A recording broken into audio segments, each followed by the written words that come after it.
Hello दोस्तों, Suez canal जो Egypt यानी मिस्र में 1869 में ओपन की गई थी, ये लगभग 193 किलोमीटर लंबा वो मैन मेड स्ट्रक्चर है जहां से हर दिन लगभग 51 शिप्स, और ये एक ऐसा शॉर्टकट है जो पैसा और टाइम दोनों बचाता है, क्योंकि एशिया से सामान लेकर यूरोप जाने वाले शिप्स सुएज कैनाल से जब गुजरते हैं तो उनका 8,900 किलोमीटर लंबा रास्ता और लगभग 10 दिनों का वक्त बच जाता है, जिससे पैसा और वक्त दोनों की काफी बचत हो जाती है।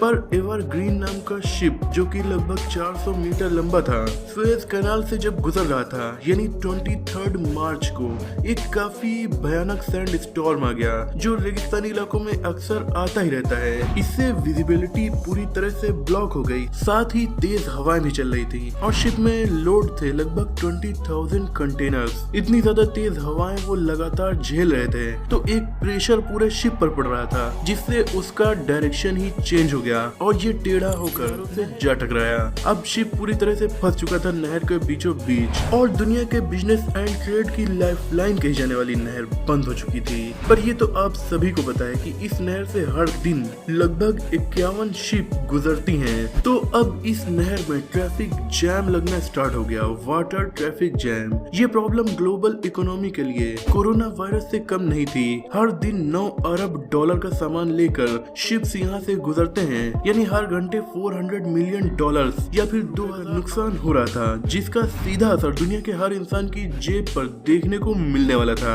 ये सारी प्रॉब्लम केवल एक बोट की वजह से थी। इस शिप के फंसने के कुछ ही देर के बाद 15 और शिप इस नहर के पास फंस चुके थे और वो रास्ता क्लियर होने का वेट कर रहे थे, क्योंकि वो भी एवर गिवन के पीछे पीछे ही आ रहे थे। धीरे धीरे ये जाम 300 शिप का हो गया। 300 बड़े पानी के जहाज नहर के दोनों डायरेक्शन में शिप के हटने का इंतजार कर रहे थे। ये था दुनिया का सबसे खतरनाक ट्रैफिक जैम इकोनॉमी के लिहाज से। हर दिन इस नहर से होकर लगभग 20 लाख बैरल क्रूड ऑयल गुजरता है, जो 6 दिन तक नहीं गुजर पाया। नतीजा, क्रूड ऑयल के दाम भी बढ़ने लगे। अब जब पिछले साल से चल रही पैंडेमिक की वजह से ऑलरेडी ग्लोबल इकोनॉमी काफी परेशानी का सामना कर रही थी, ऐसे में सुएज कैनाल पर ट्रैफिक जैम लगने की वजह से ग्लोबल इकोनॉमी पर दोहरी चोट। एशिया के दूसरे देशों से सामान यूरोप नहीं पहुंच पा रहा था। मिडिल ईस्ट के देशों में दुनिया का 48% ऑयल और 38% नेचुरल गैस रिसोर्स है। ये ऑयल यूरोप के विकसित देशों के पास एनर्जी सोर्स के रूप में सुएज कैनाल से होकर ही गुजर के पहुंचता था, पर फिलहाल ऐसा नहीं हो पा रहा था। 200 मीटर चौड़ी सुएज कैनाल में 400 मीटर लंबा एवर गिवन शिप फंसा हुआ था। ये दुनिया के 1% सबसे बड़े शिप्स में से एक है, जो अंदाजे के लिए बताएं तो मुकेश अंबानी के एंटीलिया घर से 2 गुने से भी ज्यादा बड़ा है। इसके ऊपर लोड थे 20,000 कंटेनर, जिनका वजन था लगभग 2,20,000 टन, यानी 1,10,000 इंडियन एलिफेंट के वजन के बराबर सामान इस शिप पर लोड था। हालांकि पूरे इंडिया में एलिफेंट की तादाद 27,000 ही है। अब जब इस शिप से नुकसान हर घंटे 2,800 करोड़ रुपए का हो रहा हो, तो इसे जल्दी की जद्दोजहद भी स्टार्ट कर दी गई। पर ये काम कुछ ज्यादा ही कठिन था, क्योंकि ये बोट काफी भारी थी। अब आपको लगभग 1,10,000 हाथियों से भरी बोट खिसकानी पड़ जाए तो ये काफी कठिन काम तो होगा ही। हालांकि इसमें हाथी नहीं भरे थे, पर वजन तो उनके लगभग बराबर ही था। इजिप्शियन गवर्नमेंट के पास काफी बड़ी चुनौती थी। वो दुनिया के सबसे बड़े और सबसे भारी शिप्स में से एक को सबसे इम्पोर्टेंट नहर से हटा रहे थे। ये नहर वैसे तो काफी चौड़ी थी, पर इस शिप के कंपैरिजन में वो काफी पतली दिख रही थी। इसके लिए टग बोट्स की पूरी फ्लीट भेजी गई। टग बोट्स क्या होती हैं? इनका मकसद होता है बड़े बड़े शिप वेसल्स को टो करके या फिर पुश करके चलने में हेल्प करना। पर यहाँ पर शिप को पानी में पुश नहीं करना था, बल्कि वो तो किनारे पर बीच में फंसी हुई थी। अब मिट्टी और रेत के बीच से इतने भारी शिप को बहुत सी टग बोट्स मिलकर भी नहीं हिला पा रही। असली हीरो की, जी हाँ, जिसकी जरूरत लगभग हर जगह पड़ ही जाती है, ये थी जेसीबी।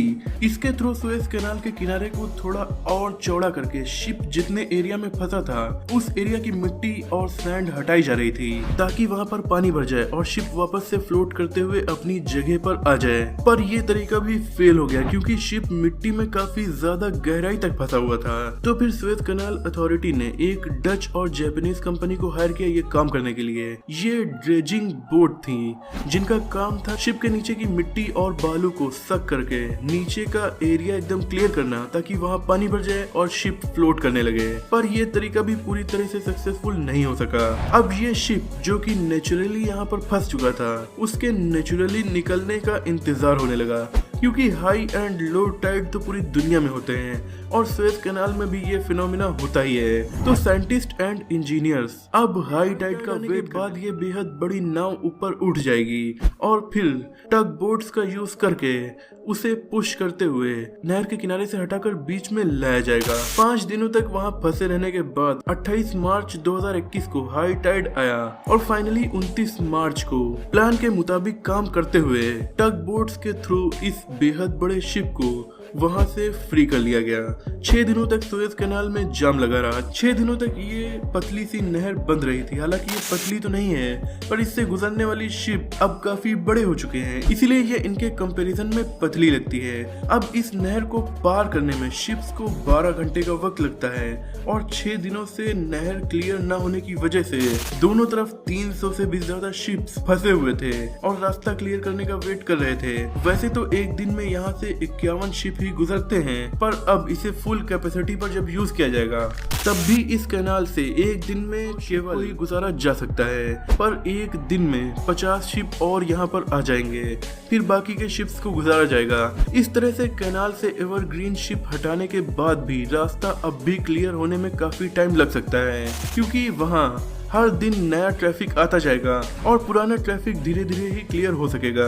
इसलिए यहाँ पर ट्रैफिक नॉर्मल होने में भी कुछ दिन लग सकते हैं। इस एक हफ्ते के ब्लॉकेज ने ग्लोबल इकोनॉमी को लगभग उतना ही हिला कर रख दिया जितना कि कोरोना वायरस ने 1 साल में किया था। एक हफ्ते में पूरी दुनिया के 15% शिपिंग कंटेनर कैपेसिटी के ऊपर इसका प्रभाव पड़ चुका था। क्रूड ऑयल के अलावा टॉयलेट पेपर, लैपटॉप्स, कॉफी जैसे गुड्स की कीमतें बढ़ चुकी थी। सेमीकंडक्टर्स की शॉर्टेज हो गई थी, डिलीवरीज में डिले होने लगी थी। ये सारा बटरफ्लाई इफेक्ट हुआ कैसे? केवल एक शिप जिसमें बैठे थे 25 मेंबर्स और एक सैंडस्टॉर्म जिसने इसके डायरेक्शन को बदल कर इसे नहर में फंसा दिया। सोचिए अगर ये शिप 1 महीने तक यहाँ पर फंसा रहता या फिर उससे भी ज्यादा वक्त तक, तब क्या होता? तब शायद मजबूरी में दूसरे शिप्स को अफ्रीका से होकर गुजरना पड़ता और पुराने और लंबे रूट को अपनाना पड़ता। लगभग 9000 किलोमीटर लंबे रास्ते को पार करने में शिप्स को 10 दिन एक्स्ट्रा पड़ जाते और हर दिन में उनका खर्च $24,000 यानी लगभग 17 लाख रुपए बढ़ जाता। तो ऐसे में हमारे सामानों की कीमतें तो बढ़ने ही लगती।